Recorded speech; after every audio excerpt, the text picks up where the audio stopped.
Good morning बच्चों। तो आज मैं चैप्टर 15 डिस्कस करने जा रहा हूँ जिसका नाम है the girl with crutches. Crutches CRUTCHES, इसका मतलब होता है वैसाखी। आपने कुछ हैंडीकैप लोगों को देखा होगा, ऐसे लोगों को देखा होगा जिसके एक पैर नहीं है या एक पैर डैमेज्ड है, टूटा हुआ सा है, अपने दोनों पैरों पर चल नहीं पाते, तो वो अक्सर वैसाखी का इस्तेमाल करते हैं। वैसाखी आप आसानी से, अगर मैं आपको वैसाखी का चित्र बना करके दिखाना चाहूँ तो ये ऐसा चित्र होगा, ऐसे होता है और नीचे ये हिस्सा होता है, इसे लोग अपनी कांख के नीचे में दबाते हैं ऐसे। अच्छा चलिए मैं आपको गूगल में कुछ वैसाखी के चित्र दिखा देता हूँ, है ना, तो इसे समझना ज़्यादा आसान होगा आपके लिए।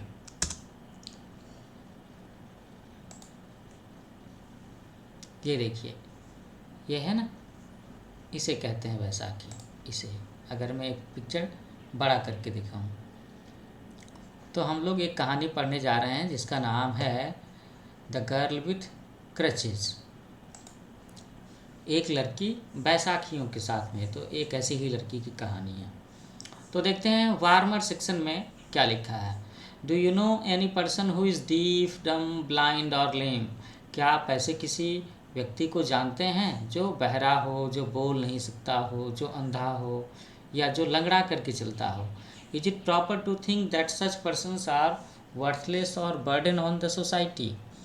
क्या ये उचित है, सही है कि हम ऐसे लोगों के बारे में ये बात सोचें कि ये समाज पर बोझ हैं या इनका कोई मूल्य, इनका कोई वजूद ही नहीं है? Can you name some famous persons who are physically challenged?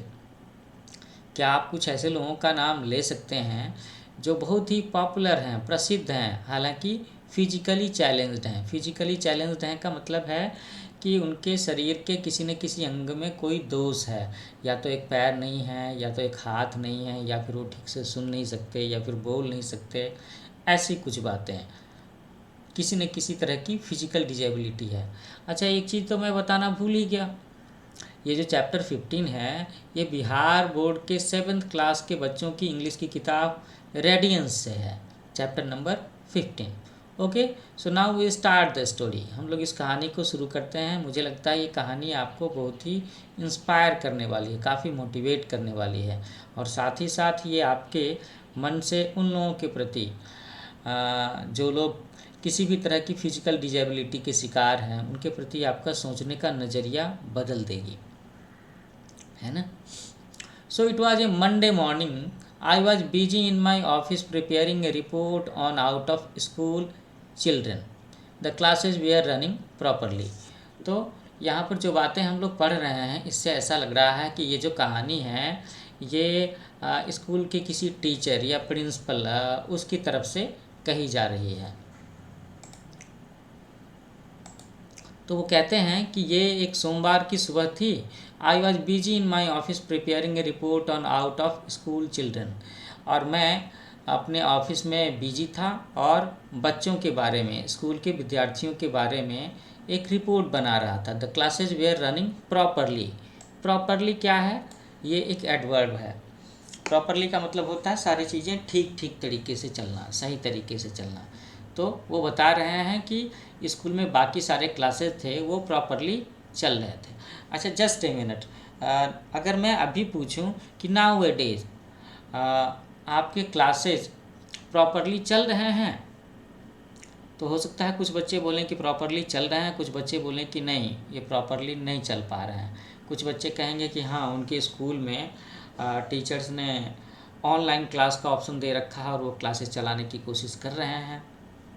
और कुछ बच्चे कहेंगे कि नहीं उनके बिहार के सरकारी स्कूलों में अभी भी ऑनलाइन क्लास चलाने की फैसिलिटी नहीं है। तो चीज़ों का ठीक से चलना दैट इज़ प्रॉपरली, और चीज़ें अगर ठीक तरीके से नहीं हो रही हैं जैसे उन्हें होना चाहिए तो दैट विल बी इम्प्रॉपर। आगे बढ़ते हैं। So may I come in sir, a silky voice came into my ears.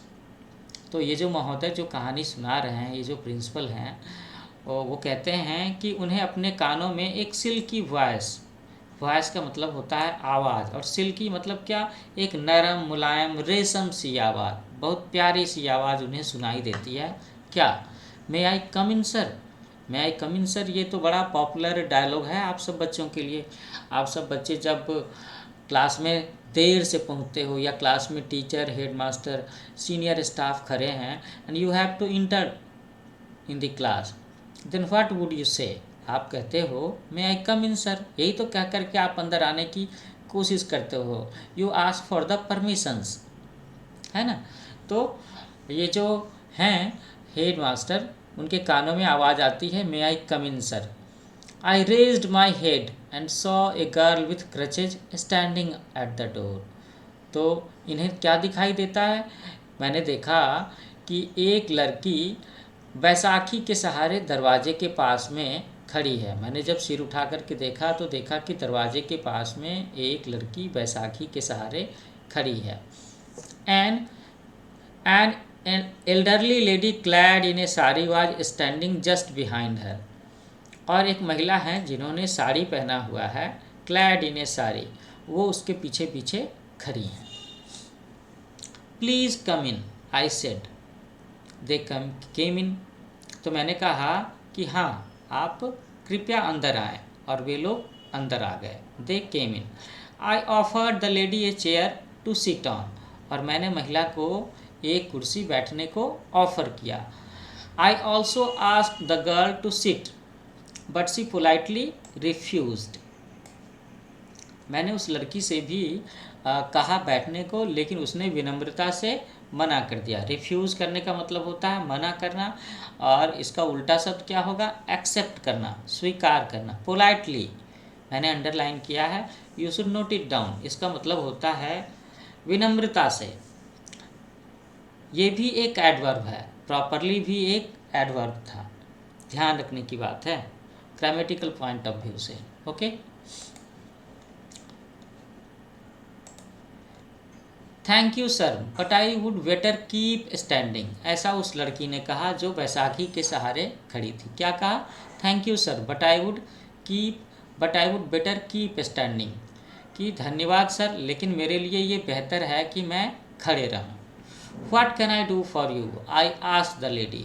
तो फिर उसके बाद मैंने महिला से पूछा मतलब वो जो लड़की बैसाखी के सहारे खड़ी थी, उसके साथ में जो महिला आई थी जिन्होंने साड़ी पहना हुआ था और जिन्हें मैंने बैठने का आदेश दिया था, बैठने के लिए कहा था, उनसे पूछा कि what can I do for you, मैं आपके लिए क्या कर सकता हूँ। मास्टर साहिब, she is my daughter, she wants to get admission in your school, she said. तो उस महिला ने कहा मास्टर साहिब, नाउ इट इज़ क्लियर, कि ये कहानी किसकी तरफ से कही जा रही है। ये कहानी कही जा रही है मास्टर साहब की तरफ से, टीचर की तरफ से, और I think he is head master और प्रिंसिपल ऑफ द स्कूल, है ना, जो ये कहानी कह रहे हैं। तो महिला कहती हैं कि मास्टर साहब, वह लड़की मेरी बिटिया है और वो इस स्कूल में एडमिशन लेना चाहती है। Now I look the girl again. अब मैंने उस लड़की को दोबारा देखा, फिर से देखा, again. She was about 10 years old and had an innocent lovely face। मैंने उस लड़की को फिर से देखा, वह लड़की लगभग 10 साल की लड़की थी। जब हमें किसी के बारे में एक्चुअल एज नहीं मालूम होता, एक अंदाजे की उम्र लिखनी होती है, in that case we have to use this word about, हम लोग तभी लिखते हैं। She is about 10 years old, वो लगभग 10 साल की थी। She was about 12 years old, वो लगभग 12 साल की थी, ऐसे यूज़ करते हैं। और क्या यहाँ पर एडजेक्टिव यूज़ किया गया है उसके लिए, she had an innocent lovely face, और उस लड़की का चेहरा एक मासूम प्यारा सा चेहरा था। She was standing with the help of crutches, I think वो अगले पेज में है, तो अभी हम लोग आगे बढ़ते हैं। She was standing with the help of the crutches under her armpit.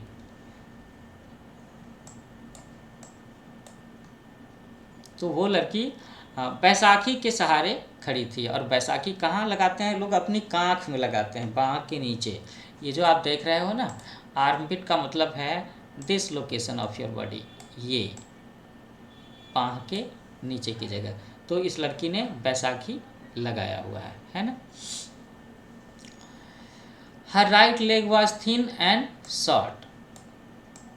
उस लड़की का जो दायां पैर था वो पतला सा था, काफ़ी पतला था और छोटा भी था, मतलब उतना हेल्दी नहीं था जितना उसका बायां पैर था। तो मुझे लगता है यही उसकी असली समस्या थी, जिसकी वजह से उसने क्रचेज लगाया हुआ था, है ना, बैसाखी लगाया हुआ था। So what is your name बेटा, आई आस्क्ड हर, मैंने पूछा, मेरा मतलब है हेड मास्टर साहब ने पूछा, व्हाट इज़ योर नेम, कि तुम्हारा नाम क्या है बेटा। तो उसने कहा, sir my name is Sabra, Sabra Tarannum. May I get admission in the school sir, she asked me. तो उसने कहा कि सर मेरा नाम साबरा है, साबरा तरन्नुम, ये उसका फुल नेम है। This is first name Sabra and the last name is Tarannum. आप सब लोग समझते हो ना कि लास्ट नेम क्या होता है, सर नेम क्या होता है। लास्ट नेम को हम लोग सर नेम भी कहते हैं, लास्ट नेम।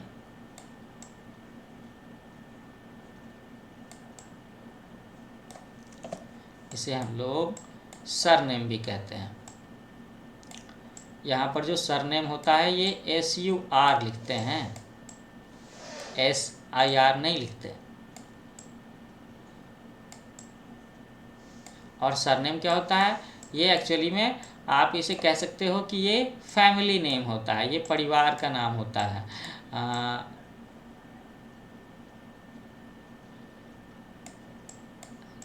जैसे अगर किसी बच्चे का नाम है मनोहर मिश्रा, तो उसके पिताजी का नाम अनूप मिश्रा, सोहन मिश्रा, ऐसा कुछ हो सकता है। तो मिश्रा उसका टाइटल है ना, क्या है, टाइटल है। और ये उसके परिवार का नाम है, मतलब ये उसके परिवार का सरनेम है। तो वो लड़की बता रही है कि उसका नाम है साबरा तरन्नुम, और वो पूछती है हेड मास्टर साहब से, may I get admission in the school sir, कि सर क्या मैं इस स्कूल में एडमिशन ले सकती हूँ, ऐसा पूछा उसने। तो इस पिक्चर में आप देख करके जज करने की कोशिश कर सकते हो कि दिस इज़ साबरा तरन्नुम, ठीक है। उसने क्रचेज इस्तेमाल किया हुआ है, उसका एक पैर जो है वो उतना हेल्दी नहीं है, कमज़ोर है, जिसकी वजह से उसे बैसाखी का इस्तेमाल करना होता है चलने के लिए। Now we will move to the next page. अब हम लोग देखेंगे कि उसमें क्या चीज़ें बताई गई हैं। अभी इसी पेज में इस पिक्चर के नीचे भी बातें लिखी हैं। So before I could reply I would again underline the word before.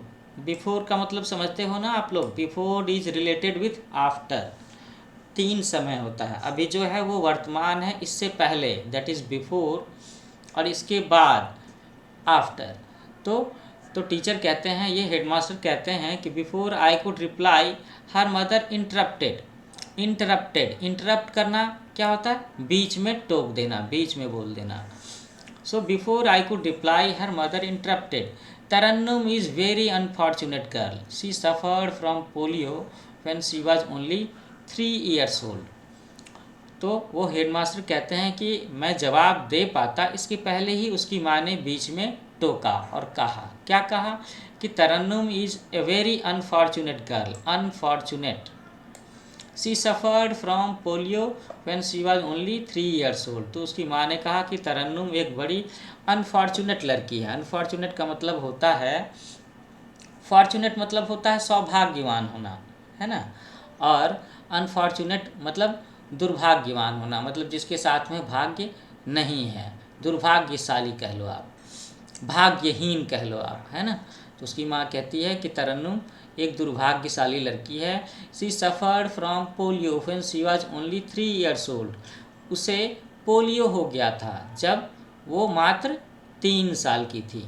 तो आप सब बच्चों, आप लोगों ने पोलियो का नाम सुना है। मुझे लगता है आप सब में से कई बच्चों ने बचपन में पोलियो का टीका भी लिया होगा, पोलियो का वैक्सीनेशन। आजकल जैसे कोरोना के लिए वैक्सीनेशन हो रहा है ना, इसी तरह से बहुत साल पहले सरकार ने कई बार पोलियो का वैक्सीनेशन प्रोग्राम भी चलाया हुआ है, जिसमें बच्चों को 2 बूंद दवाएं पिलाई जाती थी। एक समय में तो अमिताभ बच्चन ने भी इसके कैंपेन के लिए एडवर्टाइजिंग किया था, कैंपेन किया था, वो बोला करते थे। तो उसकी माँ बताती हैं कि तरन्नुम दुर्भाग्यशाली लड़की है, उसे जब 3 साल की उम्र में ही पोलियो हो गया था। पोलियो एक ऐसी बीमारी है जिसमें अक्सर बच्चों के कोई ना कोई एक पैर पर बहुत बुरा असर पड़ता है, वो कमज़ोर हो जाता है, वो पूरी तरह से डेवलप नहीं हो पाता और बच्चे सही से चल नहीं हो पाते बड़े होकर के। और यही वजह है कि इस लड़की ने बैसाखी लगा हुआ है। उसकी माँ आगे कहती है कि we went to many doctors but in vain. Vain, VAIN, vain, इसका मतलब होता है बेकार जाना। हम लोग बहुत सारे डॉक्टरों के पास गए लेकिन ये बात बेकार रही। She is unable to use her right leg. Unable, वह अपने दाहिने पैर का इस्तेमाल करने में असमर्थ है। अनेबल होने का मतलब होता है असमर्थ होना, है ना। She is a handicapped. आगे उसकी माँ ने क्या कहा कि she is a handicapped. Handicapped का शब्द का सीधा सीधा मतलब होगा अपंग होना। उसके साथ में वो कुछ और भी कहती हैं, a burden on the family. अब ये बात जस्टिफाइड नहीं है। बर्डन, बर्डन का मतलब होता है बोझ। तो उसकी माँ कहती हैं कि वह अपंग है और परिवार पर बोझ है। Now she insist on going to school. Is it possible, sir? How can she keep pace with others in the class? After all, she is not like other girls. She is not like other girls. तो उसकी माँ क्या कहती हैं? वो कहती हैं कि वह अपना दायां पैर इस्तेमाल करने में असमर्थ है। शी इज़ हैंडीकैप्ड, वह अपंग है। A burden on the family, ऐसा सब लोगों को नहीं सोचना चाहिए, लेकिन उसकी माँ कहती है कि वो परिवार पर बोझ है। एंड नाउ शी इंसिस्ट का मतलब होता है जोर डालना, थोड़ी सी जिद करना, बार बार रिक्वेस्ट करना, कि अब वो जिद करती है कि मुझे स्कूल जाना है, वो स्कूल आना चाहती है, पढ़ाई करना चाहती है। Is it possible sir? क्या ये संभव है सर? उसकी माँ पूछती है हेड मास्टर साहब से। आगे वो अपनी बात के पक्ष में और भी आर्गूमेंट देती हैं और कहती हैं कि how can she keep pace with others in the class, कि वह अपने क्लास के बाकी बच्चों के साथ में कदम मिला करके कैसे चल सकती है, उसी रफ्तार में कैसे बढ़ सकती है। After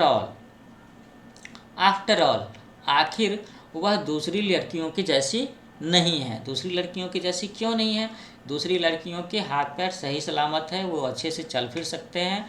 fair as Savara Tarannum, she is handicapped, उसका दाहिना पैर सही नहीं है, इसीलिए उसकी माँ कहती है कि वो दूसरी लड़कियों की जैसी नहीं है। वो दूसरी लड़कियों बच्चों के साथ में कदम से कदम मिला करके कैसे चल सकती है, कैसे पढ़ाई कर सकती है। अब आगे हेडमास्टर साहब क्या कहते हैं?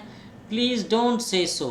वो कहते हैं प्लीज़ डोंट से सो, कि कृपया करके ऐसा आप ना कहें। She is neither unfortunate nor handicapped. वो कहते हैं कि वो ना तो दुर्भाग्यशाली है और ना ही वो अपंग है।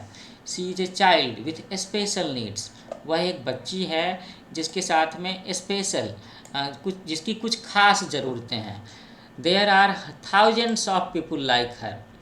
तो ये इनकरेज करने वाली, हिम्मत बढ़ाने वाली बातें कहते हैं हेड मास्टर साहब। वो कहते हैं कि आप ऐसा ना कहिए।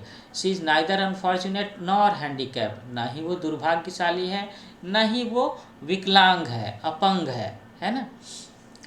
वो एक ऐसी बच्ची है जिसको कि स्पेशल रिक्वायरमेंट है, उसके साथ में अच्छे से ख़ास तरीके से पढ़ाने का थोड़ा सा ख्याल करने की ज़रूरत है, थोड़ा ध्यान रखने की ज़रूरत है। There are thousands of people like her. वो कहते हैं कि उसकी जैसे हज़ारों लोग हैं दुनिया में। You mean you can admit her in the school. अब ये बात देखो आप, यहाँ पर क्या है, क्वेश्चन मार्क लगा है। She was still not sure. तो अब साबरा तरन्नुम की जो माँ है वो कहती हैं कि आपका मतलब है कि आप उसे अपने स्कूल में दाखिला दे सकते हैं, एडमिशन दे सकते हैं, ऐसा वो पूछ रही हैं। वो अभी भी श्योर नहीं थी। हालांकि हेडमास्टर साहब ने बड़ी इनकरेज करने वाली बातें की, पॉजिटिव बातें की। अब हेडमास्टर साहब फिर से क्या कहते हैं? Of course and we shall provide special facilities for her. Special facilities for her, I said in firm voice. तो हेडमास्टर साहब ने कहा कि हाँ, क्यों नहीं, मैं उसके लिए स्पेशल फैसिलिटीज़ की व्यवस्था करूँगा। और ऐसा उन्होंने एक फर्म मतलब एक ठोस आवाज़ में कहा, ऐसी आवाज़ जिसमें गंभीरता होती है, कमिटमेंट होती है। ओके,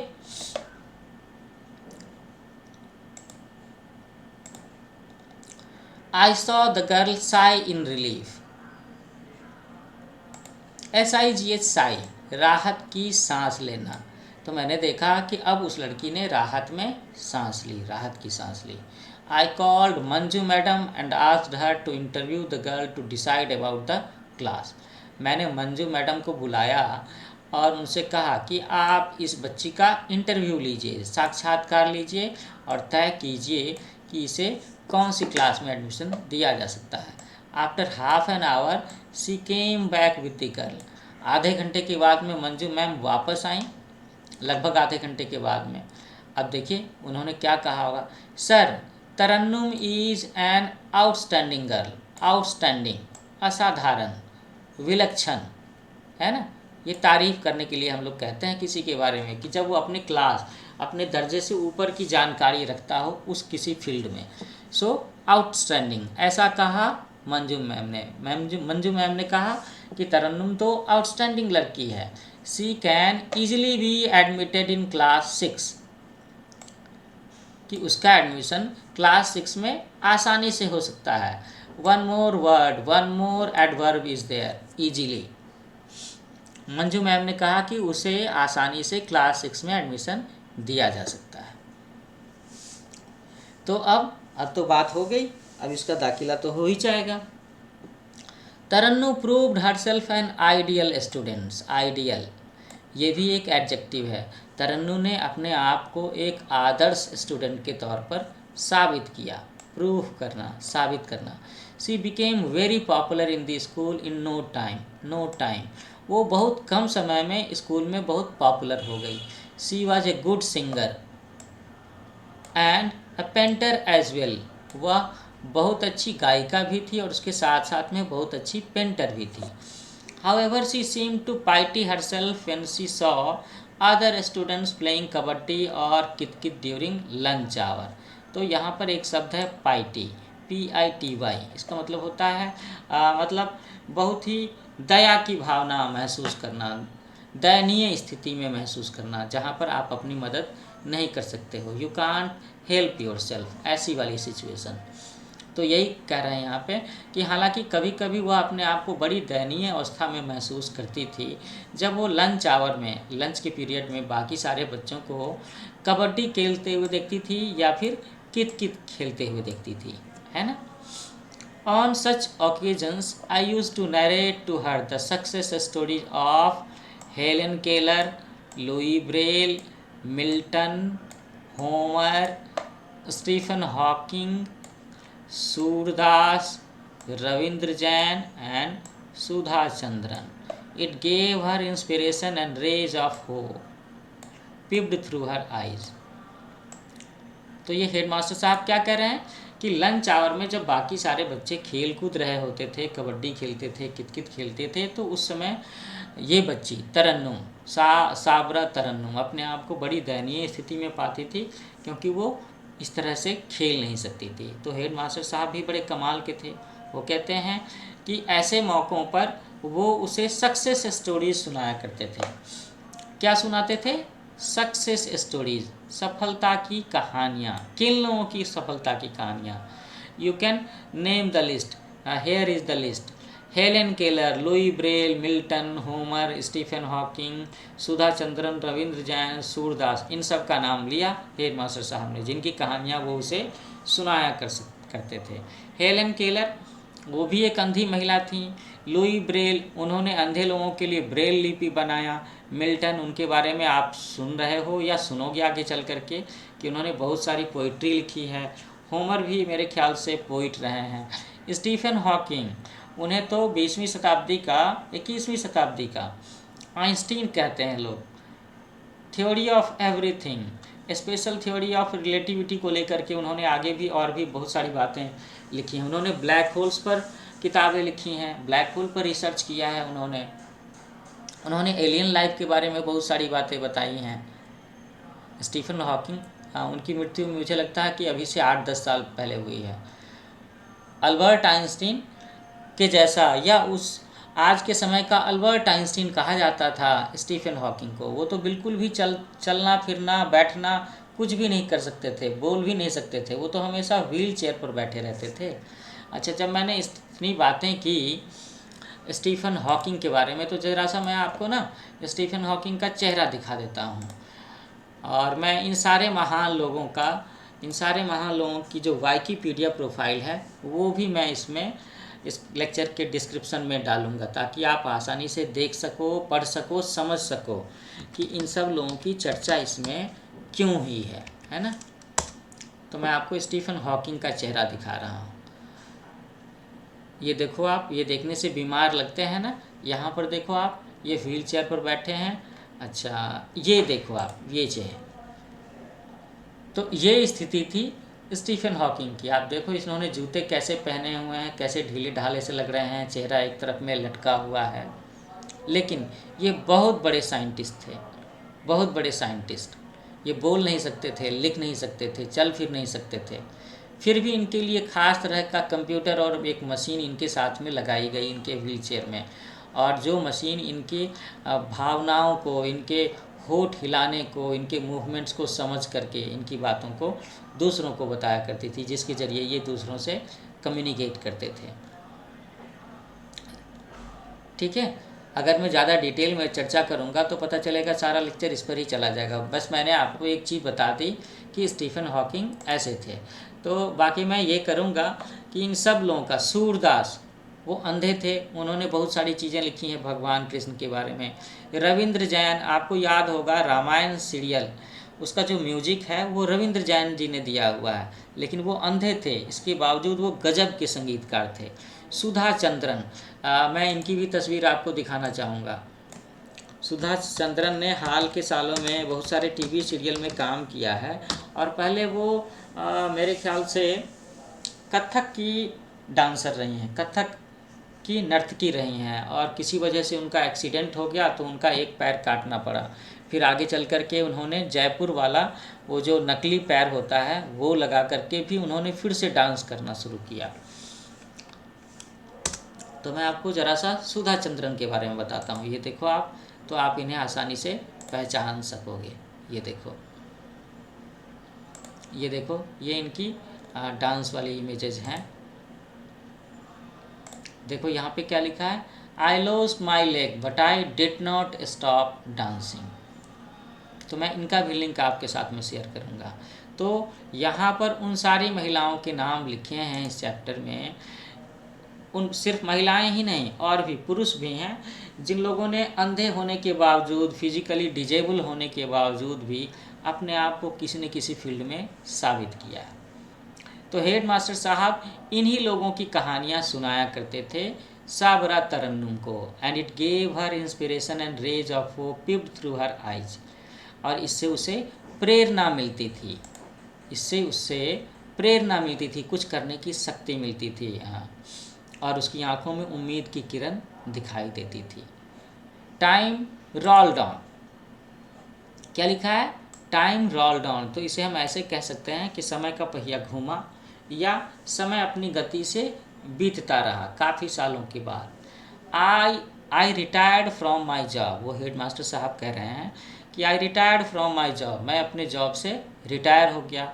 वन डे ए 3 व्हीलर डैश्ड मी, 3 व्हीलर का मतलब है auto rickshaw. I fell down and became unconscious, कि एक दिन एक ऑटो रिक्शा ने मुझे धक्का मार दिया। डैश करने का मतलब है धक्का मार देना, और मैं गिर गया और मैं बेहोश हो गया। अनकॉन्शियस इसका मतलब होता है बेहोश हो जाना। When I opened my eyes I found my self in A hospital. तो जब हेड मास्टर साहब ने एक्सीडेंट होने के बाद आंखें खोली, तो वो कहते हैं कि जब मैंने आंखें खोली तो मैंने अपने आप को एक हॉस्पिटल में पाया। माई लेग वाज बैंडेज्ड, इनके पैर में बैंडेज लगा हुआ था, मरहम पट्टी लगा हुआ था। A doctor came to me, her face looked familiar.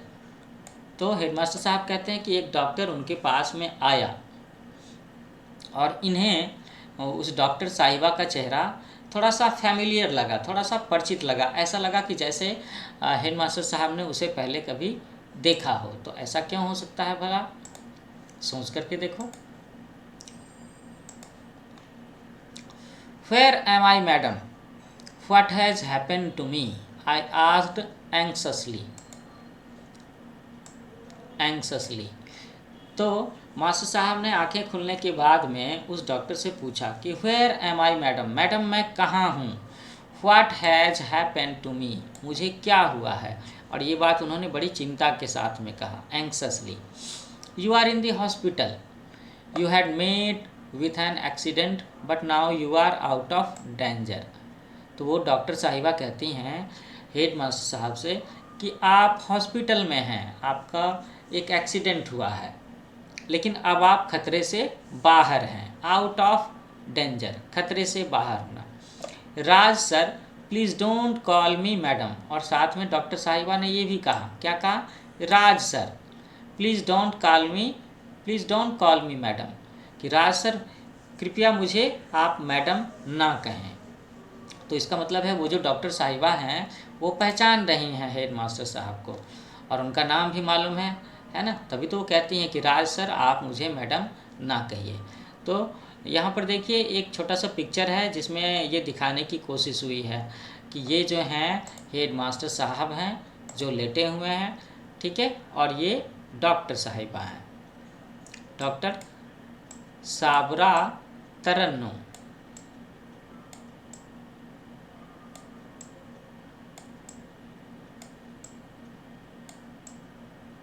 ठीक है, ये डॉक्टर साबरा तरन्नुम है, डॉक्टर,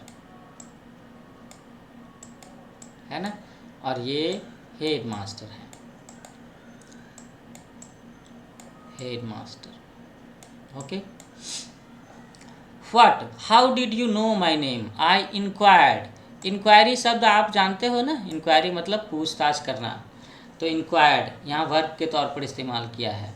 तो how did you know my name, क्या आप मेरा नाम कैसे जानती हैं, ऐसा कहा हेड मास्टर साहब ने, इंक्वायरी किया।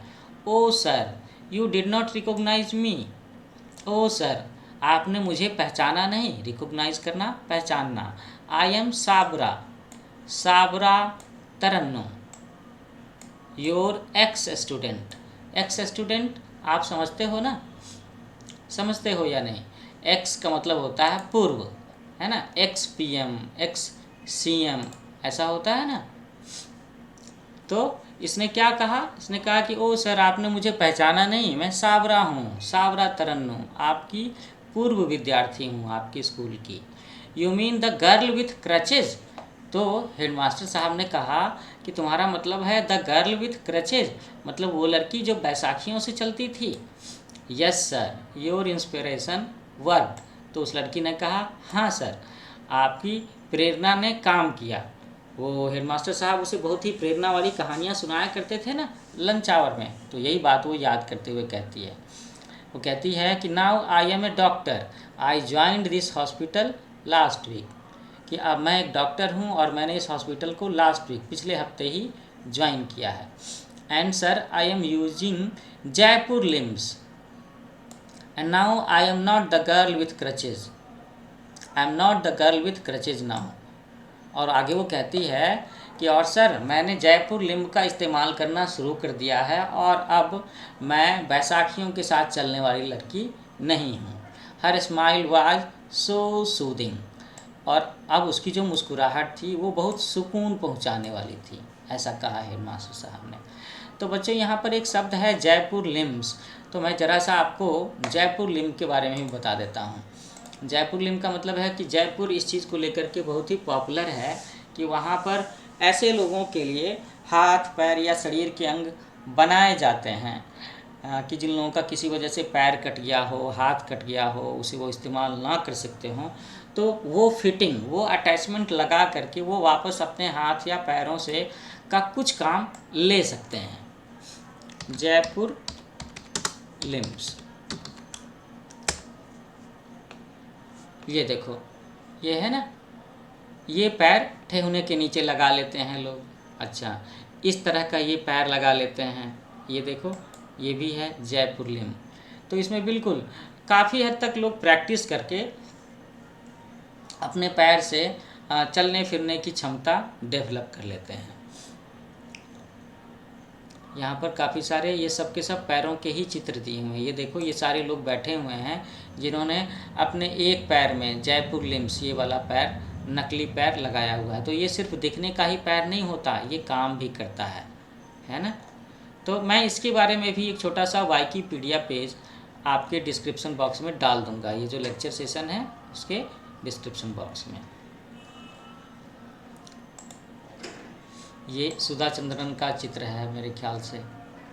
ये किसी खिलाड़ी ने भी अपने पैर में पहना हुआ है। ये कोई बंदा है जो मोटरसाइकिल भी ड्राइव कर रहा है जयपुर फुट के साथ में, है ना।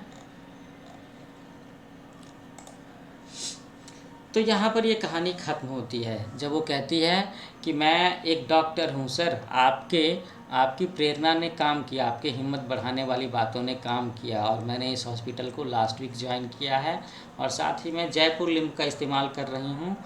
And now I am not the girl with crutches. अब मैं बैसाखियों पर चलने वाली लड़की नहीं हूँ। तो इसके साथ ही ये कहानी यहाँ पर ख़त्म होती है। आपका ये चैप्टर नंबर 15 खत्म होता है। Here are some glossary terms. आपको इसे ध्यान से सीखना चाहिए, नोट करना चाहिए। इससे आपकी इंग्लिश की वोकैबुलरी बढ़ेगी, स्ट्रांग होगी। प्रॉपरली, करेक्टली, ठीक ढंग से। मैंने कहा था ना, दिस इज एडवर्ब। क्रचेज ये नाउन है, सपोर्ट यूज्ड अंडर, इसे बैसाखी बोलते हैं। Politely, another adverb with good manners, शिष्टतापूर्वक। इंटरप्टेड, इंटरप्ट उसी का पास्ट टेंस है, interrupted. Broken upon, a person's actions speech, मतलब बीच में दखलंदाजी करना, बीच में बोल पड़ना। अनफॉर्चुनेट एडजेक्टिव है, इसे आप अनलक्की भी कह सकते हो, बदनसीब भी कह सकते हो। मैंने क्या कहा, भाग्यहीन, दुर्भाग्यशाली। हैंडीकैप्ड, विकलांग, डिजेबल्ड। बर्डन, लोड, बोझ। फैमिलियर, हैविंग गुड नॉलेज, परिचित होना। इंस्पिरेशन, प्रेरणा। इन्फ्लुएंस, अराउजिंग क्रिएटिंग एक्टिविटी, है ना। इन्फ्लुएंस, अराउजिंग क्रिएटिव एक्टिविटी, कुछ करने की क्षमता आपके अंदर डेवलप हो, ऐसी प्रेरणा, ऐसी फीलिंग होना। Jaipur limbs, artificial organs for the handicapped, कृत्रिम अंग होते हैं, हाथ या पैर या कुछ इस तरीके के। अच्छा, बाद में मैं आप सब लोगों को फिर अगर मौका निकाल करके इस चैप्टर का सॉल्यूशन वाला लेक्चर सेशन भी मैं अपलोड करूँगा। अभी मैं थोड़ा सा आपको इसका जो B1 सेक्शन का क्वेश्चन है वो बस ऐसे ही ओरली आपके साथ में डिस्कस कर लेता हूँ। Who is I in the story? Raj sir, वो जो हेडमास्टर हैं, he is I in the story. Who was the elderly lady? और वो जो बूढ़ी महिला थी वो कौन थी? वो she was mother of Sabra Tarannum. Why had the girl come to school? वो लड़की स्कूल क्यों आई थी? She wanted to get admission in the school. Which class was the girl admitted in? और उस लड़की को किस क्लास में एडमिशन मिला? She got admitted in class 6th. उसे 6ठे क्लास में एडमिशन मिला। And who was the doctor? Last question. Doctor Sabra Tarannum. Sabra Tarannum was the doctor. ठीक है। तो बच्चों, आगे चल कर के मैं आपके लिए जो बिहार बोर्ड के क्लास 7th के बच्चे हैं उनके लिए साइंस के लेक्चर्स भी डालूंगा और सोशल स्टडीज़ के भी लेक्चर डालूंगा। मुझे मौका मिलेगा तो मैं हिंदी के भी लेक्चर्स डालूंगा। मैंने सोचा है कि मुझे हफ्ते में कुछ दिन डिसाइड करने चाहिए, तो आप मेरे लेक्चर्स के लिए इन दिनों पर चेक कर सकते हो। ट्यूसडे, फ्राइडे और संडे मैंने तय किया है कि मैं अपने लेक्चर्स, फ्यूचर लेक्चर्स, इन्हीं दिनों को अपलोड किया करूँगा। तो आप इन दिनों को मेरे YouTube channel new age coaching पर नए लेक्चर्स को चेक कर सकते हो। इसमें आपके क्लास के भी लेक्चर्स हो सकते हैं, बिल्कुल होंगे, क्योंकि मुझे बिहार बोर्ड के बच्चों के लिए काफ़ी सारी चीज़ें करनी है ना। तो भूलना नहीं है, याद रखना है। क्या नाम है मेरे चैनल का? New age coaching. और आप सब इसे लाइक करो, शेयर करो, सब्सक्राइब करो, बेल आइकन ज़रूर दबाना, और साथ में ना कमेंट्स डालो। कमेंट्स में आप ये डालो लिखो कि आपको ये लेक्चर सेशन कैसा लगा, आपको और क्या हेल्प चाहिए मुझसे, आप किस सब्जेक्ट पर ज़्यादा लेक्चर्स चाहोगे। मैं तो उन बच्चों के नाम भी पूछने वाला हूँ, उनके नाम भी लेने वाला हूँ जो बिहार बोर्ड में ना पढ़ रहे हों, किसी प्राइवेट स्कूल में पढ़ते हों, और उन्हें अगर इंग्लिश में, साइंस में, सोशल स्टडीज़ में किसी चैप्टर को लेकर के दिक्कत है, वो मुझे मेल कर सकते हैं अपना वो चैप्टर, उसकी PDF कॉपी फ़ोटो खींच करके, and I will discuss the chapter and upload it for the student. मैं ये भी करने वाला हूँ, मैं इतना ज़्यादा मदद करना चाहता हूँ। तो ठीक है बच्चों, जल्दी मिलते हैं हम लोग नए लेक्चर सेशन में। तब तक अपना ख्याल रखना और अच्छे से पढ़ाई करना है ना।